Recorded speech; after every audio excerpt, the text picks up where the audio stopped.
দূরবীন এমন একটি যন্ত্র যা দিয়ে আমরা দূরের জিনিসকে কাছে দেখতে পাই।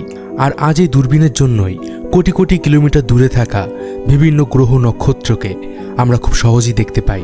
আপনারা হয়তো অনেকে জানেন যে গ্যালিলিও দূরবীনের আবিষ্কার করেছিলেন, তবে এই কথাটি সম্পূর্ণ ঠিক নয়, কারণ গ্যালিলিওর আগেই আরেক ব্যক্তি দূরবীন আবিষ্কার করেছিলেন।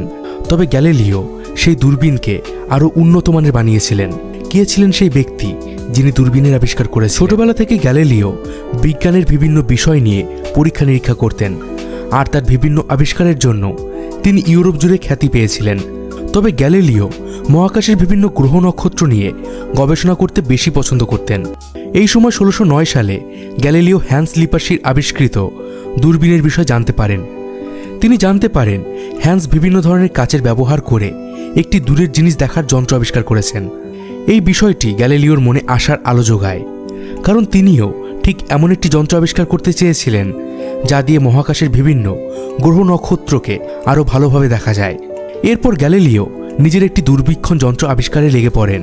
কিছুদিনের মধ্যেই তিনি হ্যান্সের আবিষ্কৃত দূরবীনের থেকেও একটি শক্তিশালী দূরবীন আবিষ্কার করেন।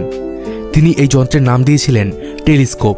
হ্যান্সের দূরবীক্ষণ যন্ত্র যেখানে কোনো বস্তুকে 3 গুণ বড় দেখাতো, সেখানে গ্যালিলিওর দূরবীনে যে কোনো বস্তুকে 8 গুণ বড় দেখাতো। তিনি এই টেলিস্কোপের সাহায্যে চাঁদকে খুব ভালোভাবে পরীক্ষা করেন।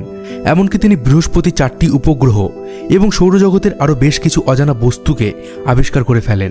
আর এখানে আপনাদেরকে জানিয়ে রাখি, গ্যালিলিওই প্রথম ব্যক্তি ছিলেন যিনি এটা আবিষ্কার করেছিলেন যে পৃথিবীর সবথেকে নিকটবর্তী নক্ষত্র হল প্রক্সিমা সেঞ্চুরি, যা আমাদের পৃথিবী থেকে প্রায় 4 আলোকবর্ষ দূরে অবস্থিত।